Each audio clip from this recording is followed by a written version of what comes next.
ఒక శాస్త్రవేత్త ప్రమాదవశాత్తు ప్రాణాంతక వైరస్తో నిండిన గాజుగోళాన్ని కింద పడేశాడు. అది నేలపై పగిలిన క్షణంలోనే వైరస్ దట్టమైన పొగలా ప్రయోగశాల అంతటా వ్యాపించింది. బయటకు పారిపోవడానికి ప్రయత్నిస్తున్నప్పుడు అతని రక్షణ దుస్తులు ఒక్కసారిగా చిట్లిపోయాయి. బయటికి చేరుకునేలోపే వైరస్ అతని శరీరంలోకి ప్రవేశించింది. వెంటనే పరిశోధనా కేంద్రమంతా భయాందోళనకు గురైంది. ఈ వైరస్ కొద్దిగా లోపలికి వెళ్లినా వాళ్లు జాంబీలుగా మారిపోతారని అందరికీ తెలుసు.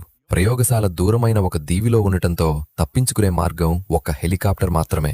కాని సమస్య ఏమిటంటే అక్కడ ఒక హెలికాప్టర్ మాత్రమే ఉండటం వల్ల ఎక్కువ మంది అక్కడే మిగిలిపోవాల్సి వచ్చింది. ప్రాజెక్ట్ లీడర్ మాత్రం ఇప్పటికే హెలికాప్టర్లో ఎక్కి ఇంకెవ్వర్నీ రక్షించాలనే ఉద్దేశం లేకుండా కూర్చున్నాడు.